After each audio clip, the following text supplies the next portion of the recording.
I'm Missy Day, CEO and founder of What's Your Story? And with me today is Jason Gardner, who's filling in for Michelle, who's feeling a little under the weather. So say hey to everybody. Hi, everybody. Good to be here. And our guest today is Minnie. I call her Miss Minnie. I don't even know. Do you like that? Is that all right? I do. It's what all my grandkids and great-grandkids call me. Oh, good. So we're going to have a great segment with Minnie, but first, introduce yourself and tell us a little bit about you. Well, I'm Minnie Byers, and Missy says that I look pristine, but I'm actually a wild child. But we don't know. It's somewhere in between, Missy. It's true. Lots of good stories. So what would you say, and I know you have lots of them, but what would you say is the most fun story that you have? The most fun thing that you've done? Oh my gosh, I've had so much fun. And you know, I'm playing in the fourth quarter, so I'm playing full out. So fun happens every day to me. What is the most fun I've had? I went parasailing in New Zealand in January, and that was a ton of fun. I was really actually afraid of it. And my friend Tammy went with me, and I would do it again in a heartbeat. That was a ton of fun. So I'm always open to new stuff. We came home and then did that flying in the air thing, you know, the indoor skydiving. And on my birthday in April, I'm going to jump out of an airplane. So that's going to be a little fun. Oh my word. How exciting. How exciting. Do you go out to Boulder City for that? Yes, yes, that'll be fun. My daughter and her husband did that when their son, my grandson, was in jump training at the Air Force Academy, and they wanted to see what he was doing, so they went and did it. She said once was enough, so maybe it'll be once is enough for me too. Hopefully no injuries. How fun is that? Have you ever jumped out of a plane? I have not. I don't know that it's on my bucket list. My dad worked for Boeing, and so I'm air friendly, but I don't know that I'm Missy daring, or Minnie daring, I should say. Sorry, Minnie daring. I'm probably not as Minnie daring.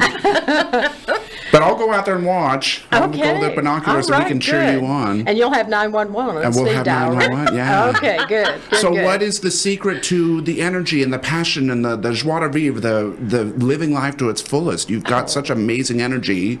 Well, thank you, Jason. Yeah. I think I finally discovered my purpose in life. I went around looking for it for years and years, and Mother Teresa, I'm definitely not. But I discovered that my purpose in this life is to enjoy the life I've been given. And so why not do it to the best? You know, as much as I can, as soon as I can, while I can. And there's probably an amazing story, not just New Zealand, but you've been so all sorts of places. Yeah. So many. What's been the weirdest story you have about? Oh, golly, the weirdest.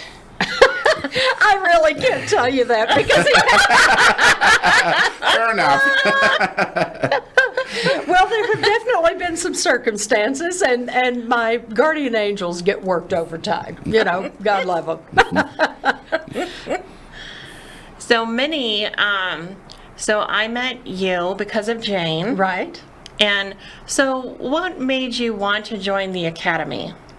You know, it was the time in my life when, you know, I've done a lot of things. I've been running around thinking. And in January, when Tammy and I went to New Zealand from Sydney, and then Jane joined me in Sydney, and we went to Fiji together, Jane and I were talking about, you know, what do we want to do in this phase of our life?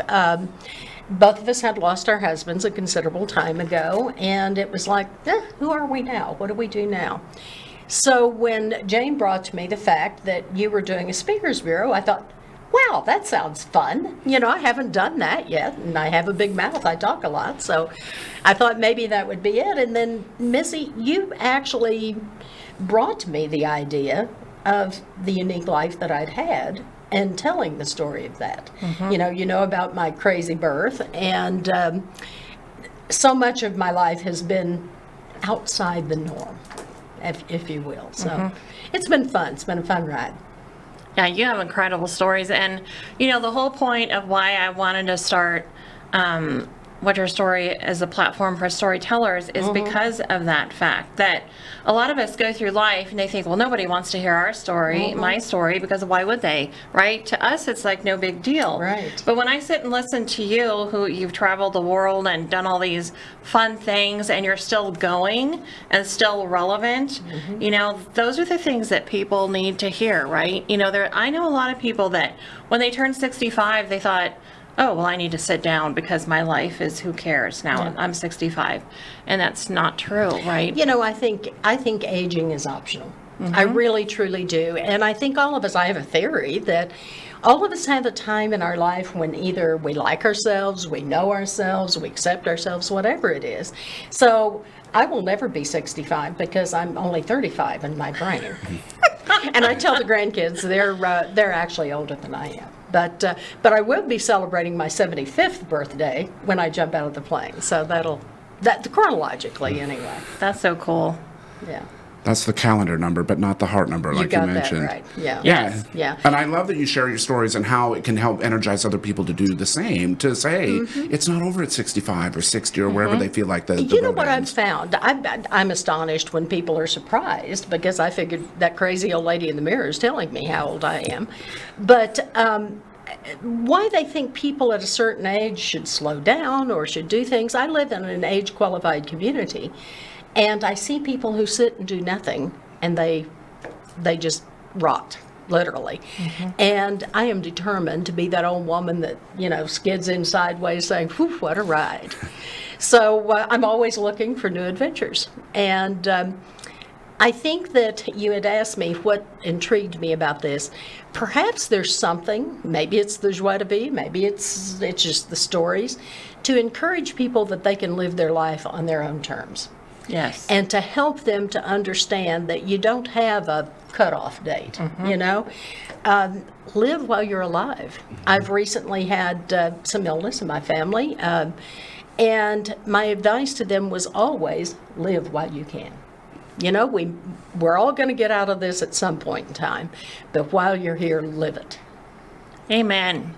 Indeed. I talk about you all the time Oh, to a lot of people because for me, you're like a mentor to me.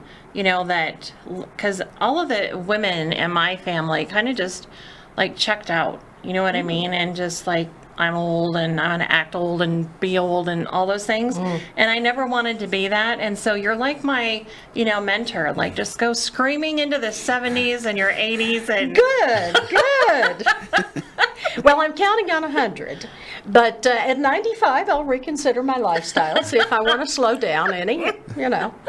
Well, how old was, who was it? Jimmy Carter, right? He just turned 100. And he jumped out of planes. Oh, no, that was Bush, wasn't it? Wasn't that George yes, Bush? yes. And I Senior. think he did it every 10 years? I don't I think remember. the 0 birthdays. Maybe that was it. Yeah, but I was very impressed with that. And I thought, that'd be fun. I tried doing it one time in my 20s. And it was another one of those situations, you know. I went up to Lake Elsinore in California, and they had a rickety old plane, and people were jumping out of it. And a friend of mine had done it multiple times.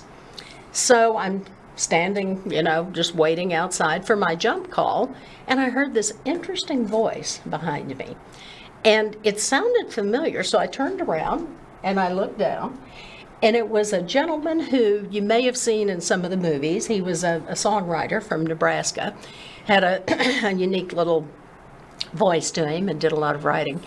But what fascinated me was he had a pet cougar, a big cat. And I thought, oh man, I'd love to have one of those instead of a guard dog. Wouldn't a guard cat be just magnificent? And I love this big cat. I got so enthralled with the cat, I missed my jump call. So 50 years later, by golly, I'm going to jump. Hopefully nobody brings a cat. That's fantastic. So speaking of stories, is there a story behind, is there a point in your life where you decided that you were going to live life on your terms, or have you always felt like living life on your terms is a priority for you? I kind of popped out this way, and God loved my mother. You know, she had to put up, but always supported whatever I was doing. And she gave me a really, really, really big benefit in life. She told me I could do anything that I wanted to. However, if I made a wrong decision, I had to own it. And to this day, that is one of my pet peeves when people do something that they shouldn't do. They blame someone else for it.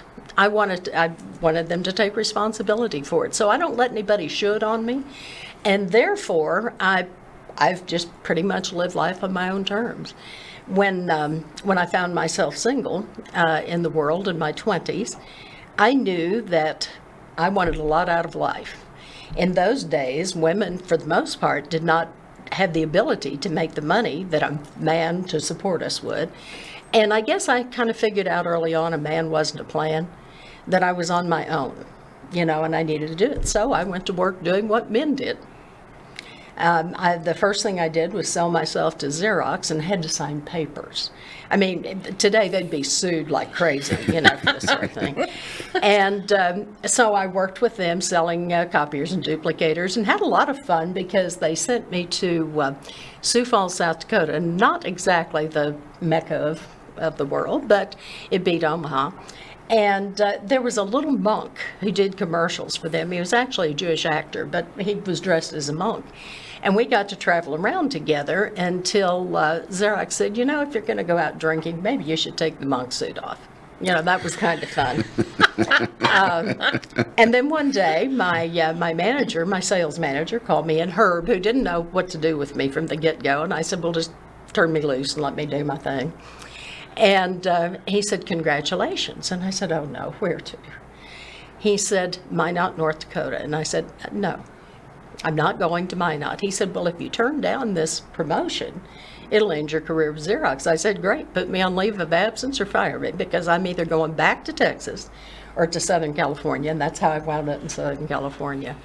And that's when I decided that I no longer wanted to sell a capital equipment product, because you develop a relationship and a rapport with the customer, and then once the sale is made, you never see them again. And I thought, well, that's kind of a waste of time. I like making friends. So I started selling a consumable where I could build a relationship and go back each month. And so naturally, in a typical feminine thing to do, I sold welding rod for hard to repair exotic metals. So, and what was interesting, I can run a pretty good bead with a welding torch, but they couldn't do gloves to fit me. And so now I'm a Dalmatian from welding. And I realized that if I maintained my femininity and didn't try to compete as a male, I probably would do okay. So I believe in everybody should be their authentic self anyway.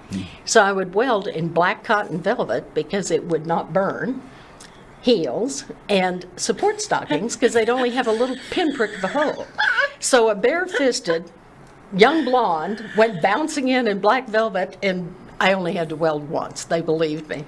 Unless they had a customer, and then they'd say, oh, you got to see this. So that was kind of fun. And I did that for several years and enjoyed it very much. And then I had a little minor car wreck, and my neck was injured. And lifting an 80-pound welding rod bag 15 or 20 times a day out of the trunk got a little tough. And so I had a neighbor who was in the oil and grease business, the specialty lubricants for heavy equipment and that sort of thing. He said, why don't you do this? It's a lot easier. So thus started my oil and grease career, and I wound up starting my own company and trying to develop other females to do what I did. And I only found 2 that were successful, and they were in Alaska, the last bastion of male chauvinism we could find, and they were fun. They were a ton of fun. So consequently, I got to travel a lot of Alaska and enjoy it very much. And so anyway, non-traditional. I retired the first time at 48, and I won't pull that stunt again. I'm so glad I have the opportunity to reinvent myself now. Yes, absolutely. I'm very excited for you. So now that you kind of alluded to, so you have to tell the story now of how you came into the world. Because that's just like the icing on the cake. I guess that started it. I've been called a dizzy blonde, and I probably have a really good reason for it, as you well know, Missy. So my life began early. I wasn't quite cooked because my dad won an airplane in a poker game one night. And he came home to my some 7.5 month old pregnant mother, and She had never been sick. And he said, well, I think I can make you sick. So, God love her, here she went in the airplane. Daddy did a 4,000-foot spin. I turned sideways, said, we're not doing this. No way, Jose. So, of course, we got a real quick trip to the hospital, and about 3 days later, it was 1950, so cesarean sections weren't exactly the norm there. They decided that that was the only option, and they asked my dad, who do you want? We can't save them both. For once in his life, he used some brain power, and he said, I can't make the decision. Do what you can. My aunt, my dad's sister, was actually in the OR. They allowed this type of stuff, I guess, back then. And she said there was a line of nurses, and they didn't even clean me up. They just took me out of mom and threw me in an incubator and finished cooking me. So at that time, I had no hair, eyebrows, eyelashes, fingernails. Now I got them all. Isn't that I fascinating? love that story. I love it. I mean, whose dad winds up with an airplane out of a poker game? No But we never kidding. knew what the crazy man was going to do. And why did your mom think that was okay to go on the plane and do all the things? She was young. She loved my crazy father, so she must have had a screw loose somewhere. Yeah, I think the way you came into the world kind of like, it's just like, from there you just like shot Exactly. into the dark, right? It was a And confetti cannon. you asked, Yeah. when did it start? I guess April 17th, 1950. Yeah. Wonderful. And I was so happy to have a mother who had some sense. Daddy was always a wild man, so we moved, and I don't think I went to the same school, maybe 2 or 3 schools in a year. I've lived in the house that I currently live in longer than I've lived in any city in my life. And Wow. I'm terrorized if I'd have to move. God knows what we'd find, lizards, I do occasionally find a lizard. Well, I am so glad that you joined us today on the podcast. I Oh, think thank you. you're just awesome, and I love your stories. I love your energy, and you're just like the most positive person all the time. You love life, and I love that about you. I do. So I want everybody to be on the lookout for when Minnie graduates from the academy, because she's going to be ready to roll. And if you would like her to come and speak at any of your events, or come and speak for your company and get everybody all riled up and ready to go, she's going to be your girl. And so thank you so much for coming today. I Thank you, appreciate it. Missy. My only guarantee is fun will be had. There you go. Right from her mouth to your ears.